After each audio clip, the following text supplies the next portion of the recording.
এবারে অর্থাৎ সেপ্টেম্বর মাসে বুধ সকালে অনুষ্ঠানে চিঠি লেখার বিষয় উৎসবের প্রস্তুতি।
আমাদের পরিচয় হয়েছিল 2014 সালে আইকনে। আমি পড়তাম আইকনে, ও পড়াতো, কিন্তু আমাদের ব্যাচে পড়াতো। আমি অন্য একটা ব্যাচে যেতাম, তুমি সিনিয়র ব্যাচে ম্যাথসটা পড়াতো। আমি সিনিয়র ব্যাচে ম্যাথ পড়াতাম, তখন আমি চাকরি পেয়ে গেছিলাম, তবু ওখানে পড়াতাম, আমাকে সেই প্রিভিলেজটা দিয়েছিল। তো এইভাবেই মোটামুটি পরিচয়। কিন্তু মানে আমি মাঝে মধ্যে যেতাম সিনিয়র ব্যাচে কিছু কিছু ম্যাথস ক্লাস করার জন্য। আর একটু ভালো লাগতো না, কি আমার নাকি নাকি গলায় কথা বলতো ভূতের মতন। আমরা সবাই বলতাম, ব্যাচের সব কথা মেয়ে বলতাম ওর গলা ভূতের মতো। সে ভূতের মতো গলা থাকে সঙ্গে। পড়াতে ভালো, পড়ানোর সময় অনেক কিছু চলে আসে। প্রথম পরিচয় ওই বেসিক্যালি ওই জায়গাটা থেকেই। এইবার তারপর মোটামুটি একটা সিটিং এ মাঝে মাঝে কোনো কিছু প্রবলেম হলে মানে আমাদের যে চাকরি পরীক্ষার জন্য যে 4-5 জন মিলে পড়তাম, ওটা বেশ 4-5 ঘন্টা একসাথে বসে পড়তাম 4-5 জন প্রত্যেকদিন। তো সেখানে কোনো ডাউট হলে প্রবলেম সলভের জন্য এসে একটু দেখিয়ে টেখিয়ে দিত। এইভাবে টুকটাক পরিচয়। তারপরে যেটা হলো যে একটু বাড়লো বন্ধুত্বটা, মানে পরিচয়টা ভালো হলো সরস্বতী পুজোর দিন ঠাকুরানি। হ্যাঁ, তারপরে একটু একটু মানে বন্ধুত্ব হলো, ফ্রিকোয়েন্সি ম্যাচ করলো, দেখে বুঝলাম, এবং এটাও বুঝলাম যে মেয়েটা একটু অন্যরকম, মানে এর ফ্রিকোয়েন্সিটা সত্যি অন্যরকম এবং একটু আলাদা, সাধারণ থেকে আলাদা। একটু অসুস্থ ছিল, তো সেইভাবে ওকে যতটা মেন্টাল বুস্ট আপ করা যায় সেই চেষ্টাই আমি করেছিলাম। আমরা সাইকেল নিয়ে মাঝে মাঝে বিভিন্ন রকম সাইকোলজিক্যাল প্রবলেমে আমি খুব বিধ্বস্ত ছিলাম সেই সময়টা। আমার একটা খুব প্যাচে পরে ওই সময়টা ছিল।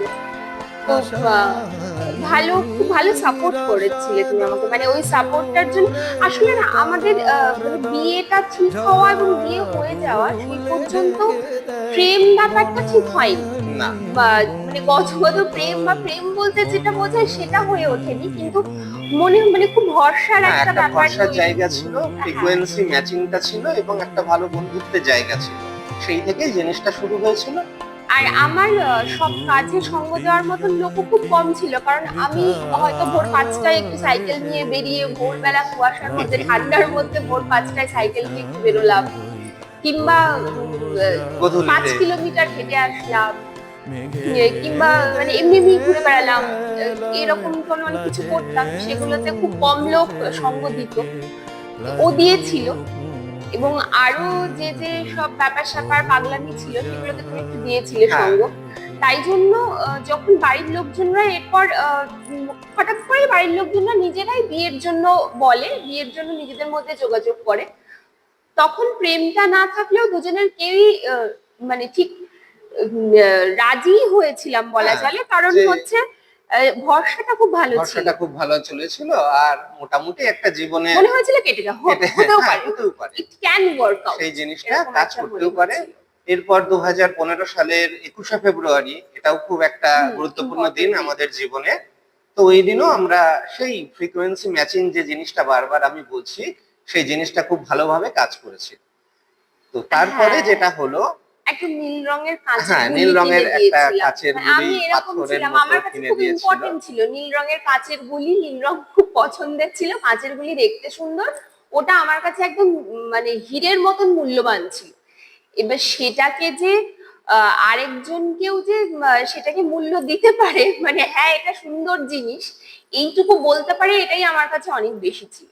বেসিক্যালি কিন্তু তাই হয়েছে, আমরা দুজন দুজনের মূল্যবোধ এবং দুজন দুজনকে ভ্যালু দিতে শিখেছি, তাই জন্যই এই সমীকরণটা দাঁড়িয়েছে, আদারওয়াইজ এই সমীকরণটা দাঁড়ানোর কোনো প্রশ্ন ছিল না। যাই আরো হোক, একটা জিনিস এখানে বলতে হয়, চিঠি খুব হ্যাঁ, গুরুত্বপূর্ণ, যে সেই মানে আমি সময়টা যেহেতু খুব ওই সময়টাতে মেন্টালি একটা টালমাটাল পরিস্থিতির মধ্যে ছিলাম, সেই জন্য তুমি এটা সাজেস্ট হ্যাঁ, করেছিলে আমি যে তুই যে লেখ। যেটাই মনে আসছে সেটা লিখে ফেলো। এবার বেসিক্যালি ও একটু আধটু লিখতো বা ভালোই লিখতো, কিন্তু আমি তেমন একটা কোনোদিন লিখতাম না। তোর চিঠির জবাবগুলো আমাকে চিঠিতেই দিতে হতো, সেই চিঠি পাল্টা চিঠি, চিঠি পাল্টা চিঠি, এর হিসাবে আমাদের মানে অনেকগুলো যত চিঠি কিছু জমে গেছে। মনে হচ্ছে সেগুলোকে আমাকেও বলেছিল তুই চিঠির মধ্যে লিখে ফেল, তাহলে দেখবি অনেকটা হালকা লাগবে। তো আমি যার জন্য চিঠির মতন করে লিখতাম, তো ও উত্তরটা লিখেই দিত, এরকম করে প্রায় খান 40-এর হ্যাঁ, মতন অনেকগুলোই চিঠি। হ্যাঁ চিঠি জমে রয়েছে। তো এই সেগুলো করে একটা ভ্যালুয়েবল মেমোরি আমাদের কাছে। 2015 শুরু। তারপর আমি তৎকালীন যে চাকরি করতাম সেই চাকরি ছেড়ে অন্য একটা চাকরি জয়েন করলাম। সেই চাকরির প্রয়োজনে আমাকে চলে যেতে হলো দক্ষিণ দিনাজপুরে গঙ্গারামপুর ব্লকে। তো সেই সেখানকারও সময় কিছু, অলরেডি বিয়েটা ঠিক হয়ে গেছে। হ্যাঁ, বিয়েটা ঠিক হয়ে গেছে। তো সেখানেরও প্রচুর স্মৃতি রয়েছে, মানে তখন যেটাকে বলে মানে দূরবর্তী জার্নি, যেটা হ্যাঁ, আমাদের তুমি 15 মানে দিনে একদিন 15 দিনে আসতে, একদিন আসতাম সেই মিনিট 10 বা 15 মিনিট একটু কথা হতো। তারপরে যাই হোক চললো বিয়েটা সিচুয়েশনটা, ঠিক হয়ে গেল বিয়েটা ঠিক হয়ে গেল এই দিয়ে আলটিমেটলি 2016 সালে 2016 জানুয়ারি মাস। জানুয়ারি মাস। তো আমি ফেব্রুয়ারি বলতে যাচ্ছি। 2016 জানুয়ারি মাসে, অনেকদিন হয়ে গেছে। 2016 জানুয়ারি মাসে বিয়েটা হলো। তো তারপর আমরা দুজনে একসাথে আমরা গঙ্গারামপুর আমার কর্মক্ষেত্রে চলে গেলাম। আমার খুব প্রিয় গঙ্গারামপুরে জায়গা ছিল আমাদের গঙ্গারামপুর। প্রচুর স্মৃতি রয়েছে, অ্যাকচুয়ালি ওটা ইতিহাস প্রসিদ্ধ জায়গা এবং খুব সুন্দর। আমার গঙ্গারামপুরের সব থেকে প্রিয় জায়গা হচ্ছে বানগড়। বানগড় অনেকটা জায়গা, এবং সেখানে ত্রিসীমানার মধ্যে কেউ থাকতো না, আমি বেশ সুন্দর ওখানে গিয়ে বসে ঘন্টার পর ঘন্টা কাটাতে পারতাম। আরেকটা জায়গা ছিল কালদিঘি। কালদিঘিতে প্রথম দিন আমাকে অ্যালাউ করছিল না ওইখানটায় যেতে, তারপরে তোমাদের ভিডিও পারমিশন করিয়ে দিলেন আমার। তো আমার ওখানে মানে আমার যে একটু লুনাটিক ব্যাপারটা ছিল, একটু যে পাগলামিটা ছিল, সেটা ওখানে খুব ভালোভাবে কেটেছে ওই সময়টা, যার জন্য ওখানে আমার বানগড় আর কালদিঘিতে ঘুরে ঘুরে। তুমি তো ব্যস্ত থাকতে, তোমাকে 24 ঘন্টা ডিউটি থাকবে। ব্যস্ত থাকতাম মানে আমার কাজটা তো আমাকে করতে হবে। 24 ঘন্টা হ্যাঁ, ডিউটি ছিল 24 ঘন্টা বেসিক্যালি duty তোমার, কখনো কখনো 2:30-3টেতেও ফিরতে তোমরা রাত্রে। আবার ভোরবেলা টিগারি নিয়ে যেত, ইস মর্নিং ফিগারিং এ যেতে হতো আমাদের, তখন মিশন নির্মল বাংলা চলছিল। তো যাই হোক, আমাদের ওইখানকারও দুটো ফেজে ভাগ করা যায়, একটা হচ্ছে ও যেটুকু বললো, আর একটা আমরা ব্লকে যেখানে থাকতাম ব্লকে যে কোয়ার্টারটা, সেই কোয়ার্টারের কোয়ার্টারটা পরিবেশটাই অসাধারণ। আর কোয়ার্টারটাকে আমার ইচ্ছে মতন ওই ভিডিও মানে বিশ্বজিৎ ভিডিও সরকার সাহেব। স্যার আমাদেরকে ভীষণ স্নেহ করতেন, বিশেষত আমাকে। উনি আমার খুশি মতন করে সাজিয়ে দিয়েছিলেন কোয়ার্টারটা। ওটা কোয়ার্টার ছিল না, ওটা বেসিক্যালি আমার কাছে আমার ফ্ল্যাট ছিল। তার সাথে সামনে বেশ মোরামের রাস্তা, পাশে স্যার গোলাপ গাছ লাগিয়ে দিয়েছিলেন নিজে হাতে, এগুলো আমার মনে আছে। ওখান থেকে তারপর জার্নি। তো এরপর ও চাকরি পেয়ে গেল। হ্যাঁ। তো ও চাকরি পেয়ে যাওয়াতে ও আমি আবার দক্ষিণ বনগাঁয় দিনাজপুর চলে এলো। থেকে বনগাঁয় তখন আসি। আবার আমি সেই দক্ষিণ দিনাজপুরে ভালো ছিলাম দক্ষিণ বেশি। দিনাজপুরে ভালো ছিল, বনগাঁতেও যে খুব খারাপ ছিল তা এই নয়। দক্ষিণ দিনাজপুরে অবভিয়াসলি আমরা আমাদের স্টুডেন্টদের হ্যাঁ। সাথে খুব মানে আমার থেকে বড় আমার সব স্টুডেন্টরা ছিল, দুর্জয়, মানে ওখানেও আমি একটু পড়াতাম, কম্পিটিটিভ পড়াতাম, ও ইংরেজিটা দেখতো, আমি ম্যাথস আর রেস্ট অফ অল দেখতাম। তো সিদ্ধার্থ, সেখানেও তাদের সঙ্গে পঙ্কজ, খুব ভালো সম্পর্ক হয়ে গেছিল, এখনো অনুপম। তাদের সঙ্গে খুব ভালো সম্পর্ক আছে প্রত্যেকটা দুর্জয় স্টুডেন্ট, সবসময় প্রত্যেকটা করে student। ফোন করে। তো তো এই তারপর জার্নিটা চলছে, ও চলে এলো। ইন দা মিন টাইম আমার ওখান থেকে ট্রান্সফার হয়ে গেল। ট্রান্সফার হলো তখন 2018 সাল। 2018 সালে। অ্যাকচুয়ালি 2017-তে আমি এখানে এসেছি। আমরা প্রত্যেক বছর দোলে পুরুলিয়া যেতাম। তো পুরুলিয়াতে গিয়ে কি হলো, সে বছর 2018-তে আমরা পুরুলিয়া গেছি। যাওয়ার পরে পুরুলিয়া থাকাকালীন ওর কাছে ফোন আসলো যে তুমি একবারে কলকাতায় গিয়ে জয়েন করো, বিকাশ ভবনে গিয়ে জয়েন করো। তো ওখান থেকে পুরুলিয়া থেকে আমাদের আর দক্ষিণ দিনাজপুরে ফেরা হলো না, আমরা ওখান থেকে আবার সোজাসুজি বনগাঁয় চলে সরাসরি আসলাম। বনগাঁয় চলে আসলাম, এসে তার পরের দিন হয়তো আমি কলকাতায় জয়েন করলাম। হ্যাঁ। তো তারপর আবার আমার ডেলি প্যাসেঞ্জারি আর লাইফ শুরু হলো, তারপর একটা অন্যরকম জীবন। আর সকালে আমার যাওয়া, রাত্রে তোমার আসা। মা বাবার সাথে থাকাটা সেইভাবে প্রথম শুরু হলো, একসাথে থাকা, এইটা মানে একটা আমি পরিবার বলবো হিসাবে, এখানে- বাবা মা ও এইটা আমি। আমি বলবো এখানে মানে আমাদের বিয়ের পরে বা বিয়েটা যেমন হয়েছে, কিন্তু আমি যেরকম পাগলাটে টাইপের ছিলাম, তাতে করে আমি এখনো বলি যে ওর মা বাবা, ওর দিদি, ওরা যে ধরনের মানুষ, যেভাবে আমাকে সাপোর্ট করেছে, যেরকম করে, যেমন আমার সকালবেলা একটু আদর না করলে কেউ ঘুম ভাঙতো না, তো মামনি এসে সেইটা করে একটু ঘুমটা ভাঙাতো। কিন্তু বেসিক্যালি মামনি, বাবাই আর দিদি ভাই ওরকম ভাবে আমাকে মেনে না নিলে, মানে আমাকে সব রকম ভাবে সব রকম আসপেক্টে মেনে না নিলে, এই 10 বছর কেন 2 বছরও টিকতো না বিষয়টা। মামনি অসম্ভব সাপোর্ট করেছে, এবং বাবাই অনেক পুরনোপন্থী মানুষ হওয়া সত্ত্বেও শুধুমাত্র স্নেহের বশে আমাকে কিন্তু সাপোর্ট করে গেছে যে ঠিক আছে, ও আজকে এরকম করছে, একটু একটু করে হয়তো বদলে যাবে, পুরোটা না বদলালেও কিছুটা বদলাবে। আমার সবচেয়ে যেটা মানে আমি ফরচুনেট এই জায়গাটাতে যে ওর মা বাবা, মানে মামনি বাবাই আমাকে কখনো ফোর্সফুলি বা শক্ত হয়ে বদলানোর চেষ্টা করেনি। ওনারা অনেক ভালোবাসা দিয়েছেন এবং এক্সপেকটেশনও রেখেছেন কিনা আমার মনে হয় না এক্সপেকটেশন রেখেছে বলে যে পাল্টাবে আদৌ। কিন্তু হ্যাঁ, মানে মামনির বোধহয় এরকমটাই নীতি ছিল, মামনি সবার সাথেই এরকম, শুধু আমার সাথে বলে না। মামনি ভালোবেসেই পুরো ব্যাপারটাকে, মানে ভালোবাসা দিয়ে যেটুকু হয় সেটুকুই হবে, এইরকম ভাবেই মামনি ট্রিট করেছে আমাকে। তা আমি কি পাল্টেছি? একটু তো মোল্ড হতেই হয় সময়ের সঙ্গে সঙ্গে। দেখো, একটা সংসার করতে হলে রেসপন্সিবল তো হতেই হয়, কিছু কিছু রেসপন্সিবিলিটি নিতেই হয়। তো ওইখান থেকেই পরবর্তী গল্পটা, অর্থাৎ আমরা আবার পুনরায় দুজনে এক জায়গায় এলাম, বাবা মা আমি ও একসাথে থাকা শুরু করলাম, একটা কমপ্লিট পরিবার বলে যেটা হয় সেটা ফর্ম করলাম। তো তারপর আমরা চাইলাম, বেশ বন্ডিংটা খুব ভালো হয়ে গেছে, তারপর আমরা চাইলাম হ্যাঁ এবার জীবনে তৃতীয় কাউর আসার সময় এসেছে, বা হয়তো এবার আমরা মানসিকভাবে, শারীরিকভাবে, প্রত্যেক দিক দিয়েই সেটা এফোর্ড করতে পারবো। একটা শারীরিক সমস্যার কারণেও, এটা ক্যান্সারাস মানে পজিশনে চলে যাওয়ার কারণে ব্যাপারটা আর কি এরকম হয়ে গেল যে তখন হয় করতে হবে, মানে ফ্যামিলি তখনই করে নিতে হবে, না হলে ভবিষ্যতে স্প্রেড করতে পারে, এরকম একটা বিষয় থেকে আমরা ডিসাইড করলাম ফ্যামিলির ব্যাপারটা। আর নাও ইটস আ, তুমি বলো এইবার বিষয়টা তো আরো বেশি ড্রামাটিক, অর্থাৎ হ্যাঁ আমার লাইফে কখনো ড্রামা ছাড়া এমনি নর্মালি কিছু হয়, আমাকে ভগবান নর্মাল কিছু করার জন্য পাঠায়, সবই ড্রামা, সবই লার্জার দ্যান লাইফ। আলটিমেটলি 2020 সাল ও যখন কনসিভ করলো, ইন দা মিন টাইম আমরা কয়েকদিন বারাসাত থাকছিলাম, বারাসাতে একটা ছোট ফ্ল্যাট আছে, আমাদের একটা ফ্ল্যাট আছে, ওখান থেকে আমি যাতায়াত করছিলাম। যাই হোক তো বারাসাতে না আমাদের ওই ফ্ল্যাটটার মতন বড় ফ্ল্যাট আজকাল আর পাওয়া যায় না। আমার জন্মের আগের সালে কিনে রেখেছিল বাবাই আমার জন্য। যাই হোক, তো ফ্ল্যাটটাতে আমরা থাকছিলাম মূলত একটাই কারণে যে আমারও গোবরডাঙ্গা অব্দি যাতায়াত করতে সুবিধা হচ্ছিল, তখন আমার পোস্টিং ছিল গোবরডাঙ্গাতে, আর ওরও বিকাশ ভবন তাহলে বেশ মাঝামাঝি হচ্ছে বারাসাতটা। এইবার ওইখানে থাকতে থাকতে আমার প্রেগন্যান্সি রিপোর্টটা এলো, পজিটিভ এলো, প্রেগন্যান্সি রিপোর্টটা পজিটিভ। আমরা বেশ মজায় আছি, আনন্দে আছি যে প্রেগন্যান্সি রিপোর্ট পজিটিভ। কিন্তু তার ঠিক মানে সেই সময় ধীরে ধীরে করোনাটা স্প্রেড করছে, একেবারে ফার্স্ট ফেজ করোনার। এবং 15 দিনের মাথায় আমার প্রেগন্যান্সি রিপোর্ট পাওয়ার 15 দিনের মাথায় লকডাউন হয়ে গেল, কমপ্লিট লকডাউন। ফলে আমরা দুজন আমরা 3.5 মাস বারাসাতের ফ্ল্যাটে আটকে পড়লাম। আমরা ডাক্তার দেখাতে পারছি না, আমরা ফ্ল্যাট থেকে বেরোতে পারছি না, শুধু ভাত আর আলু সিদ্ধ খেয়ে রয়েছি।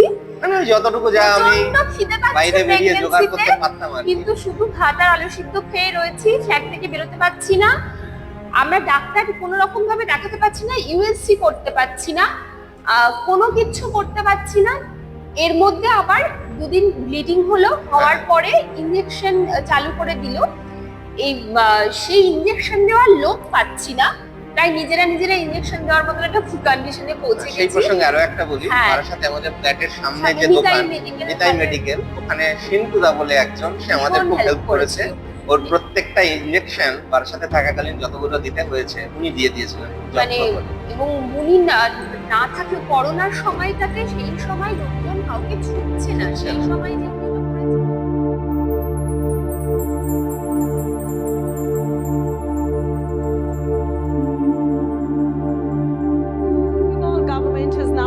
under fire for lack of testing in the state from none other than the doctors.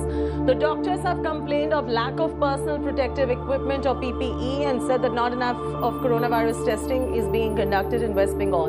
And speaking to India Today, Dr. Arjun Dasgupta, who heads the West Bengal Doctors Forum, has said the doctors are ready to work day in and day out, but they need proper medical equipment and testing.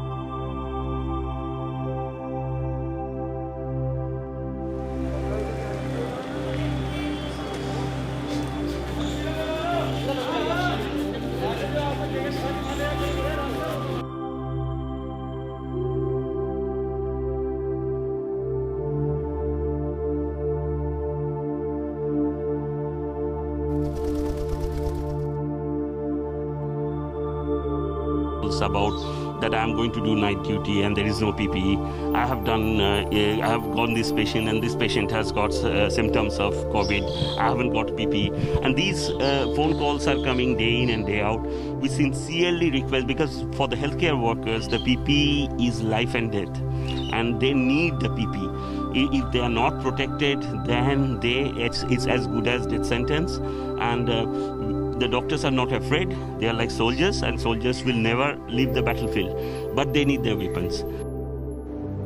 Manogia is now joining us. Manogia, this is coming straight from the horse's mouth. The doctors are saying that enough protective gear is not being provided to these frontline healthcare workers. What is going on with the Mamata Banerjee government? Are they caught napping at this point? Because the governor has also gone ahead and made a very strong statement that the state police, or the state government for that matter, is not being able to enforce the lockdown guidelines in the state. It's dangerous. তো এই রকম ভাবে 3.5 মাস কাটবার পরে আমরা ultimately তখন train বন্ধ। আমার এক বন্ধু, তার নাম অভিজিৎ দেবনাথ, তার সহযোগিতায় সে আমাদের ট্রেনে চড়ার ব্যবস্থা করে দিল। তখন সাধারণ কেউ ট্রেনে উঠতে পারছিল না, স্টাফ ব্যতীত। তবুও তার কথায় সে নিজে আমাদেরকে ট্রেনে ফেরার ব্যবস্থা করে দিয়েছিল, কারণ গাড়িতে আনলে ওর যেহেতু একটু ক্রিটিক্যাল প্রেগন্যান্সি ছিল, সেটা ওর পক্ষে রিস্ক ছিল। সেটা তখন আমরা জানতাম না যে কতটা ক্রিটিক্যাল। আমরা রিস্ক নেইনি আর কি, ট্রেনেই ফিরে আসলাম। ফিরে আসবার পরে 4 মাসের মাথায় গিয়ে ইউএসজিটা হলো। ইউএসজিটা যখন হচ্ছে, ইউএসজি চলাকালীন আমি দেখলাম যে ইউএসজি পড়ছে, তার মুখটা আস্তে আস্তে পাল্টে যাচ্ছে, সে ভীষণ গম্ভীর হয়ে যাচ্ছে। এবং তার সাথে যে নার্স ছিল, নার্স মনীষার মুখটা আস্তে আস্তে হাঁ হয়ে যাচ্ছে, বড় হয়ে। এবং মনীষা কি বলবে বুঝতে পারছে না। শঙ্কর স্যার বন্ধ করলেন। শঙ্কর স্যার করছিলেন, ইডেন নার্সিং হোমে আমার হচ্ছিল ইউএসজিটা। শঙ্কর স্যার ওটা স্টপ করলেন, করে আমাকে বললেন যে দেখো, তোমাকে আমি দেখিয়ে দিচ্ছি কি হয়েছে তোমার। কিন্তু অরিন্দম স্যারকেও ডেকে পাঠালেন উনি। অরিন্দম স্যার আসলেন এবং আমরা একটা গ্রেট নিউজ পেলাম যে আমি ক্যারিং ট্রিপলেট, একসাথে 3টে বেবি হয়েছে আমার।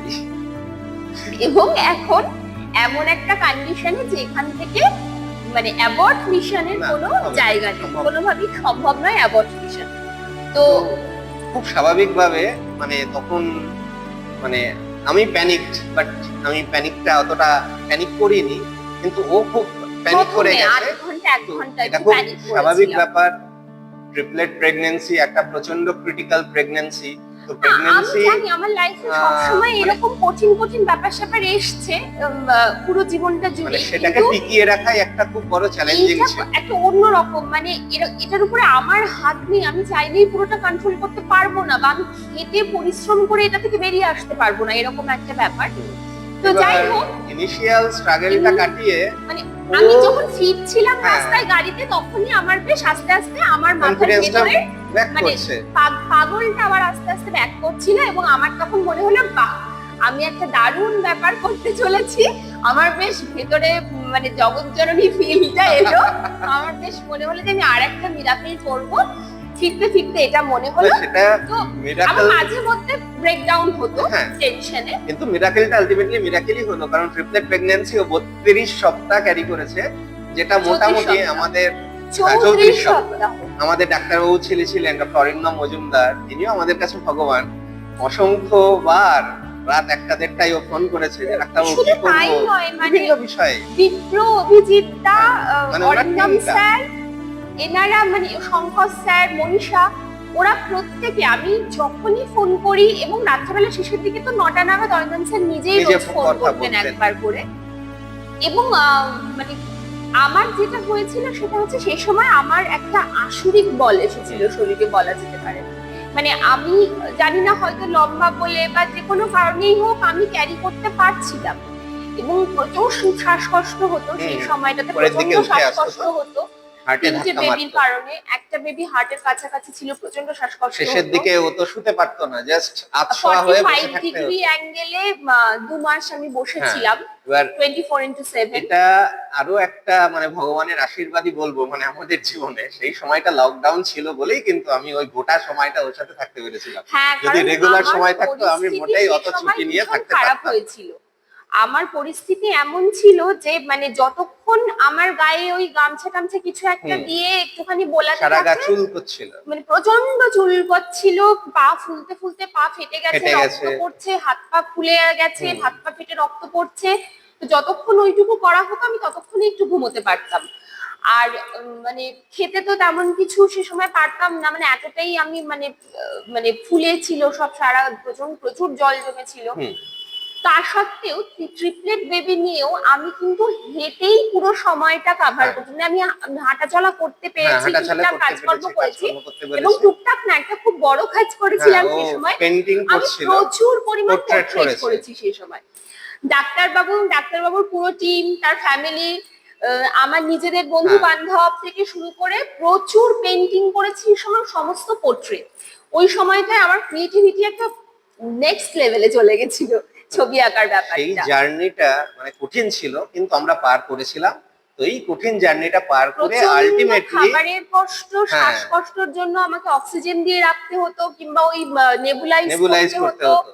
প্রচন্ড কষ্ট করতে হয়েছে প্রত্যেকটা ব্যাপারে, এবং ডাক্তার দেখাতে যাওয়াটা একটা মানে সে সময় হ্যাঁ মানে চ্যালেঞ্জ ছিল। বেসিক্যালি আমি বলতে পারি যে ওই সময়টার যদি ওই আমি last এক্সাক্ট দিন, ডেসক্রিপশন দিতে যাই, তাহলে হয়তো গোটা 2 দিন বা 3 দিন কেটে যাবে। লাস্ট সেইভাবে দিন আমরা ডেসক্রিপশন দেওয়া গেলাম সম্ভব। ইডেনে, যেটাতে প্রায় 8 ঘন্টা টানা বিভিন্ন টেস্ট হলো। হ্যাঁ। হওয়ার পরে তারপরে বারাসাত গেলাম। Ultimately 8 সপ্তাহের বেশি টেকে না, টেকে না। সেখানে আমি অতদূর চলে গেছি, এবং স্যার বলছেন এবার আমি ভয় পাচ্ছি, এবার না, এবার করে নিতে হবে পুরো এটা। সি সেকশন করতে করতে হবে। হবে। আলটিমেটলি 2020 সালের 10 সেপ্টেম্বর সকালবেলা সকালবেলা 7:30টায়। ও গিয়ে মানে আমরা ওকে নিয়ে গেলাম, গিয়ে কেয়ার হ্যাঁ, আমি ভীষণ স্মার্ট ছিলাম, আমি একদম একটা ওয়ান পিস পরে, মেকআপ করে, লিপস্টিক লাগিয়ে সুন্দর করে ওটিতে সবাই গেছিলাম। বলছে মডার্ন। ইয়েটা হ্যাঁ, অরিন্দম স্যার বলতেন আমার মডার্ন মা। আর বাদ বাকি নার্সিং হোমের স্টাফরা খুব অবাক হয়ে তাকিয়েছিল যে মাথাটা কি সত্যি খারাপ, মানে ও লোকে হুইল চেয়ারে বসে সবাইকে নিয়ে যেতে হচ্ছে, সবার প্রচন্ড টেনশন কষ্ট হচ্ছে, সেখানে আমি বেশ লিপস্টিক লাগিয়ে ওয়ান পিস করে মেকআপ করে হেঁটে হেঁটে ট্রিপলেট বেবি মানে হবে তার সে চলে গেছি। তারপরে হলো এবার এক্সপেরিমেন্টটা বলি, ওই 2 মিনিট অপারেশনটা সুন্দর ছিল, খুব ভালো একটা এক্সপেরিয়েন্স। আমি নিজেই ছিলাম, আমার কোভিড টেস্ট করা হয়েছিল, আমার কোভিড টেস্ট করে আমি ওটির মধ্যে ছিলাম। হ্যাঁ। তো 7:29 পয়েন্ট সামথিং এবং ছিলেন স্যাররা সবাই ছিলেন এবং স্যাররা বেশ সুন্দর মজা করে ওখানে মোটামুটি মাছের হাট বসেছিল, 7-8 জন ডক্টর মিলে মাছের হাট ওই 1 মিনিটের মধ্যে 3 জন এলো। তারপরে স্যার বলছিলেন তোমাকে, আমি মানে আমাকেও স্যার বলছিলেন যে টস করো, এবার কি হয় ছেলে না মেয়ে, টস করো, টস করে করে বেরোবে। তাহলে প্রথমে আসলো আমার আমন মেয়ে, হ্যাঁ বৃহস্পতিবার ঝিরঝির করে তখন বৃষ্টি পড়ছে, প্রথমে আসলো আমন মেয়ে, তারপরে আসলো আমার মোহন ও ছেলে, এবং তারপরে আখর আর একটা ছোট ছেলে, ছোট ছেলে। যন্ত্র এখন তৈরি হয়েছে একটা। তো এই হচ্ছে এবং 3 জন আসবার পরে আমার বোধহয় ওটার সময় একটাই স্যালাইন চলেছে। হ্যাঁ তা হতে পারে। এবং হ্যাঁ, একটাই স্যালাইন। হ্যাঁ, তারপরে বিকেলবেলা দুপুরবেলা 2:30-এর সময় তো আমাকে উঠে বাথরুম পাঠিয়ে দিলেন স্যার, বিকেলবেলা 4টে থেকে নার্সিং ট্রেনিং আরম্ভ করিয়ে দিলেন। অপারেশনের ব্যথা কাকে বলে আমি জানি না, অপারেশনের ব্যথা কি আমি মানে তখন আমার মনে হচ্ছে আমি হালকা হয়ে গেছি কত, মানে এত কষ্ট আমি ট্রিপলেট প্রেগন্যান্সিতে পেয়েছি যে অপারেশনের যে কষ্টটা হয় সেটা আমি কিছু ফিল করি, জাস্ট ফিল করি। বলাই বাহুল্য ট্রিপলেট প্রেগন্যান্সি মানে 3 জনই প্রিম্যাচিওর ছিল, ওয়েট অত্যন্ত কম ছিল, হওয়ার সাথে সাথেই আমাদেরকে দেখিয়ে ওদেরকে এনআইসিইউ তে নিয়ে গেল, এবং তারপরে আফটার 15 ডেজ একটা মোটামুটি ডাক্তারবাবুদের স্ট্রাগল, আমাদের সাথে আরেকজন মানুষের পরিচয় হলো এবং যে আমাদের লাইফে continued, Sukanta Nandi sir. Doctor Sukanta Nandi sir, উনি বাচ্চাদের ডাক্তারবাবু, সেই ছোট থেকে অর্থাৎ ওই 0 দিন বয়স থেকে আজ পর্যন্ত উনি দেখছেন, 15 দিন উনি দেখেছেন, ভালো আছে স্যার, এবং স্যারের আন্ডারে ওরা হেলদি সুস্থ স্বাভাবিক। সেই সময় তো আমাদের বিয়ের 5 বছর ছিল, 5 বছর আমাদের ছিল, বিয়ের 5 বছরে ওরা হয়েছিল, আর আজকে আবার পরবর্তী 5 বছর কমপ্লিট, আমাদের 10 বছর কমপ্লিট হয়েছে, ওদের 5 বছর কমপ্লিট হয়েছে। আমাদের কিছু হবে না ভালো করে, কোনো অনুষ্ঠান হবে না, ওদের 5 বছর, ওদের 10 বছর, আর আমাদের বাচ্চাদের জন্য মাল্টিপল গুলো সব এরকম ভাবে আসে, কিছু করার নেই আর কি। তো এখন মানে ওরা যাতে ভালো থাকে, ওদের সমস্ত ভালো যাতে করা যায়, বিশেষ করে প্রকৃতপক্ষে মানুষের মতো মানুষ করা যায় সেই চেষ্টাই করব। আমাদের যে এডুকেশন যে ভ্যালুস গুলো আছে সেইগুলো দেওয়ার চেষ্টা করব। ওরা হওয়ার পরে এখন অনেকটাই আমরা রিল্যাক্স, হ্যাঁ আমরা অনেকটা রিল্যাক্স, কিন্তু আরো একটা স্ট্রাগল আমরা বাদ দিলাম, ওই যে 15 দিনে ছুটি দিল বাড়ি যাওয়ার পরবর্তী প্রায় 6 মাস অবধি, এটা আমাদের বাড়ির প্রত্যেকটা মানুষের, আমি ও কয়েকজন আমাদের সহকারী আছেন তারা, ওর বাবা মা, আমার বাবা মা, আমার দিদি, এরা যেভাবে আমরা সবাই মিলে একটা টিম করে বাড়িটাকে এনআইসিইউ করে রেখেছিলাম, সেটা সত্যি একটা অসম্ভব ব্যাপার। আমার এটা আমি বলবো, এটা আমি মা হিসেবে বলতে চাই, সেটা হচ্ছে যে প্রথমে তো এনআইসিইউ থেকে বেরিয়ে স্যার বললেন, একটা টেম্পারেচার ঠিক করে দিলেন যে এই টেম্পারেচারে এসিতে বাচ্চাগুলোকে বনগাঁ অবধি নিয়ে যেতে হবে, হসপিটাল থেকে বেরোনোর একদম 5 মিনিটের মাথায় গাড়িটা খারাপ হয়ে গেল। গাড়ি খারাপ হয়নি, গাড়ির এসিটা খারাপ হয়ে গেল, তারপর পুড়ে গেল। ওরা এনআইসিইউ থেকে বেরিয়ে প্রথমে গাড়ির গ্যারেজে গেল। তো আমার ছেলেমেয়েরা প্রচন্ড প্র্যাকটিক্যাল হবে জীবনে, এটা আমার বিশ্বাস, কারণ এনআইসিইউ থেকে বেরিয়ে সোজা গাড়ির গ্যারেজ। তো গাড়ির গ্যারেজে গেল, গিয়ে সেটা ঠিক করা হলো, তারপরে আসলাম। প্রথম 6টা মাস আমাকে 24/7 জেগে থাকতে হয়েছে, প্রায় জেগে আমি ঘুমোতে পারিনি। এটা কেউ বললে বিশ্বাস করবে না যে 6 মাস জেগে থাকা যায়, কিন্তু জেগে থাকা সত্যিই যায়, আমাকে জেগে থাকতে হয়েছে, বিশেষত আমার মেয়ের জন্য। কারণ আমার মেয়ের মানে একটা প্রবলেম ছিল, কোনো শব্দ টব্দ করতো না, হঠাৎ করেই আর কি ওর শ্বাস আটকে যেত, খাবার উঠে আসতো, আচ্ছা যেটা হয় শুয়ে শুয়ে বমি করলে সেটা তো ওই সময় একটা পার্টিকুলার প্রসেস ওকে ঠিক করতে হতো, সেই প্রসেসটা খুব গুরুত্বপূর্ণ এবং সেটার জন্য সারাক্ষণ ওর দিকে চোখ দিয়ে রাখতে হতো। আর একটা ব্যাপার ছিল, ওদের ফিডিং টাইম ছিল 8 ঘন্টা করে। আধ ঘন্টা দু আধ ঘন্টা ঘন্টা আধ ঘন্টা দেড় 2 ঘন্টা ঘন্টা, না 8 ঘন্টা করে ফিডিং টাইম, টোটাল 3 জনের 1.5 ঘন্টা। এবার এক একজনকে আবার 2 ঘন্টার মাথায় খাওয়াতে হবে, তার মানে আমি মধ্যখানে আধ ঘন্টার গ্যাপ মানে পাচ্ছি। দেখা যেত আমরা গোল করে খাওয়াতে বসছি, জিনিসটা ইন্টারেস্টিং। ওদেরকে 2 ঘন্টা পর পর ফিট করাতে হবে, খাওয়াতে হবে। এবার ব্রেস্ট ফিডিং তো পারতো না সেইভাবে, আর ব্রেস্ট মিল্ক প্রডিউস হতো না, আমাদের ফর্মুলা মিল্কই খাওয়াতে হতো। তো আমরা নিয়ে বসেছি, একজনকে খাওয়াতে খাওয়াতে আধ ঘন্টা কেটে গেল। তার মানে এইভাবে চলছে চলছে চলছে, দেখা গেল 3 জনকে খাইয়ে যখন উঠলাম 2 ঘন্টা পার হয়ে গেছে, আবার খাওয়াতে বসতে হবে। মানে প্রথম 2, 2.5, 3 মাস আমরা শুধু এই করেছি, গোল করে বসে খাইয়েই গেছি অন্তত সারাদিন, যতবার পেরেছি সারা রাত ধরে আমরা শুধু খাওয়াচ্ছি। তো এই হচ্ছে, তার মধ্যে টুকটুক করে আমরা স্নান করছি, একটুখানি খেয়ে আসছি, ঘুমানোর কোনো সিন নেই। এরকম ভাবে প্রায় 6 মাস চলেছে। তারপরে আস্তে আস্তে ব্যাপারটা একটু একটু করে সামলে গেল। প্রথম দিকে আমাদের আয়া আরেকটা একটা বড় জানো, কবে আয়া তোমার হচ্ছে আর হবে না আমি জানি না বিষয়, বাইরের কয়েকজন কিন্তু তারাও অনেক হেল্প করেছে, অবভিয়াসলি অনেক হেল্প করেছে। তো তোমার হচ্ছে এইরকম করতে করতে পেরোলো ইনিশিয়াল স্টেজটা, একটা খুব বড় মানে যে স্ট্রাগল ওই সময়টা পেরিয়ে গেল। এখন সুকান্ত নন্দী স্যার আমাদের বলেছিলেন 5 বছর অবধি খুব সাবধানে রাখতে হবে, সবকিছু করতে হবে। আমাকে ধমকি দিয়েছিলেন, খবরদার যেন হসপিটালে বাচ্চা ফেরত আনবে না। আজ পর্যন্ত আমি আজ অবধি আমার বাচ্চা ফেরত নিয়ে যাইনি। স্যার আমি কিন্তু বাচ্চা নিয়ে যাইনি হসপিটালে, আপনি বলেছিলেন হসপিটালে বাচ্চা ফেরত আনবে না, আমি কিন্তু নিয়ে যাইনি বাচ্চা ফেরত হসপিটালে, আমি সব রেখেছি সুন্দর করে।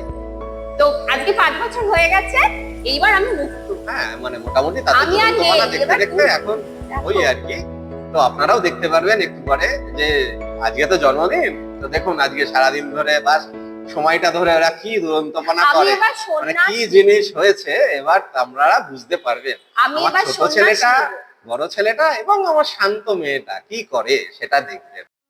না, আমার মেয়ে খুব ভালো, ও অনেক কিছু, ও আমার সবকিছু পেয়েছে। ও আমার মুখটা থেকে শুরু করে, মানে আমার দেখতে কার্বন কপি থেকে শুরু করে আমার যা যা ভালো লাগে, যা যা করি, সেই সমস্ত কিছু ও পেয়েছে। এটা ব্লেসড, মানে আমার ভালো লাগে খুব। আর ও নাকি খুব শান্ত ছিল, ওর মা বলে ও ছোটবেলায় খুবই শান্ত ছিল। তাহলে ছোট ছেলেটা ওরকম বাঁদর কি করে হলো আমি জানি না, মানে বাদর বলতে নেই বল, তাহলে কি বলবো, উচ্ছিঙ্গে। এই হোক, বাচ্চা মানুষ একটু দুরন্তপনা করবে, আমাদেরকে সেইভাবে কেয়ার করতে হবে ওদেরকে। বাচ্চাকে বাচ্চার মতো ট্রিট করতে হবে এবং বোঝাতেও হবে, কারণ 3 জন মানুষ বা 3টে বাচ্চা একসাথে বড় হলে তাদের অনেক যেমন প্রিভিলেজ আছে, প্রিভিলেজটাই বেশি, তাদের অ্যাডভান্টেজটাই বেশি। নিজেদের মধ্যে এত কথা, এত খেলা এবং নিজেদের মধ্যে এত সুন্দর বন্ডিং অন্য কোনো ক্ষেত্রে দেখা যায় না। এটাও ওদেরকে ওদের জীবনে বড় হতে অনেক সাহায্য করে। বিশেষ করে জিনিস, যে কোনো জিনিস, পড়াশোনা বলুন, খেলাধুলো বলুন, শেখার ক্ষেত্রে খুব গুরুত্বপূর্ণ এটা। সেটা হতে পারে, যাই হোক, তবে এখন কিন্তু আমি আর মা না, আমাদের 4 জনের মায়েরা আর হচ্ছে 4 জনকে একসাথে সামলায়, এবং আমি সব সামলাতে আর পারবো না। আমি 5 বছর হয়ে গেছে কমপ্লিট, একদম সব শেষ, সব দায়িত্ব শেষ আমার। শোনো, আমি বাড়ির সব দায়িত্ব কমপ্লিট করে দিয়েছি, আমি চাকরি পেয়েছি, আমি পড়াশোনা করেছি, আমি চাকরি পেয়েছি, আমি বিয়ে করেছি, আমি বেবি নিয়েছি, বেবিদের 5 বছর বয়স হয়ে গেছে। তোমার মামনি চেয়েছিল যে আমি যেন একটা বেবি, মামনি বলতে একটা বেবি বেবি নয়, 2টো বেবি অন্তত হওয়া উচিত, সেখানে আমি 3টে বেবি দিয়ে দিয়েছি, ছেলেও দিয়ে দিয়েছি, মেয়েও দিয়ে দিয়েছি, আমার না কিচ্ছু বাকি নেই আর করতে। এবার আমি তো তাইরে নাইরে না করে ঘুরে বেড়াবো, আমি শুধু ঘুরে বেড়াবো, আর বাকিটা তুই সামনে। হ্যাঁ, দেখা যাক কি। হ্যাঁ, তো আলটিমেটলি আজকে 2025 সালের 10ই সেপ্টেম্বর, আমাদের কয়েক মাস আছে বাকি, অ্যানিভার্সারি কিন্তু আমরা আজকেই মানিয়ে নেবো, যেহেতু 10ই সেপ্টেম্বর বাচ্চাদের জন্মদিন। অনুষ্ঠানটা 14ই সেপ্টেম্বর হবে। এইবার আপনারা দেখবেন যে সেই আমাদের যেটা, হ্যাঁ পার্টিতে তো দেখবেনই, তার আগে বাচ্চাদের একটু দুরন্তপনা দেখবেন, যে ওরা কি করে, কি খেলাধুলো করে, কেমন আঁকা ঝোঁকা করে এবং কেমন বদমাইশি করে। আজকে ভালোই বুঝতে পারবেন, দেখুন। দাদা হাই। এই তো বাবা, কেমন আছো? ভালো আছি। আজকে তো 10 বছর তো হয়ে গেল। 10 বছর হয়ে গেল, সেই সঙ্গে আজকে আবার বাচ্চাদের 5 বছরের জন্মদিনও। ও আচ্ছা সেই জন্যই অনুষ্ঠান। আচ্ছা তো আয় ভেতরে আয়, চলো। দেখ ওরা কি করছে না করছে চলো। সেইগুলোই দেখি আয়। আচ্ছা চলো চলো চলো।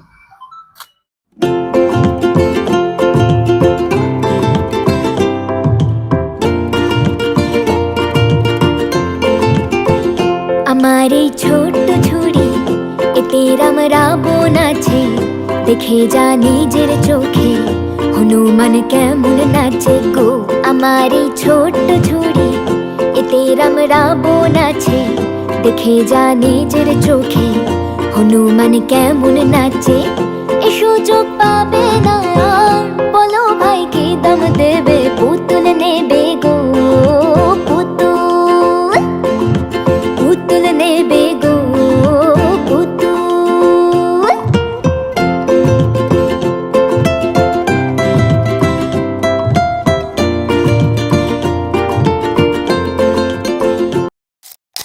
হনুমান বলল, আমি লাফ দিয়ে সাগর ডিঙাবো। তারপর মহেন্দ্র পর্বতের উপর থেকে লাফ দিয়ে চলল শূন্য পথে। লঙ্কায় এসে হনুমান দেহটাকে খুব ছোট্ট করে লঙ্কাপুরীর সিংহ দরজা পার হয়ে গেল। প্রহরীরা টেরও পেল না। অশোক বনে এসে হনুমান দেখলো সীতা মনের দুঃখে কাঁদছে। হনুমানের সঙ্গে রামের হাতের আংটি ছিল, তাই দেখিয়ে সীতার কাছে নিজের পরিচয় দিল। সীতা নিজের মাথার মণি রামকে দেবার জন্য হনুমানের হাতে দিল। হনুমান ফেরার সময় রাবণের অমৃত ফলের বাগানে ঢুকে উৎপাত শুরু করে দিল। উৎপাত মানে কি? কি উৎপাত? তোমরা সারাদিন যা করো তাই। রাক্ষসেরা অনেক কষ্টে হনুমানকে বন্দি করে তার লেজে আগুন দিয়ে ছেড়ে দিল।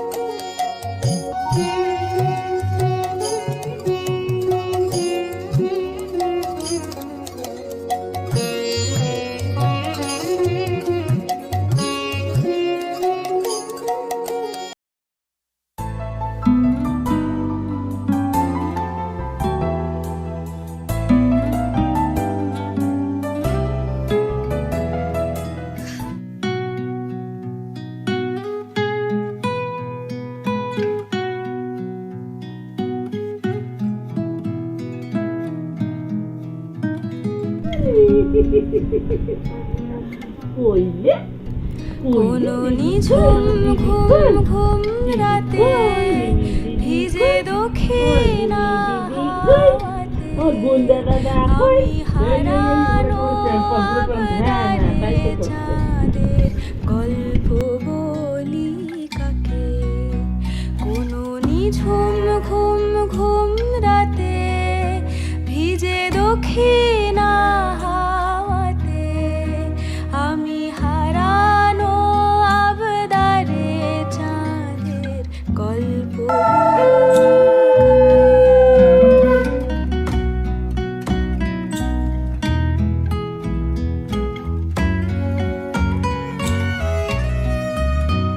এই চোখ গেল চোখ গেল চোখ বিহান জোছনাতে।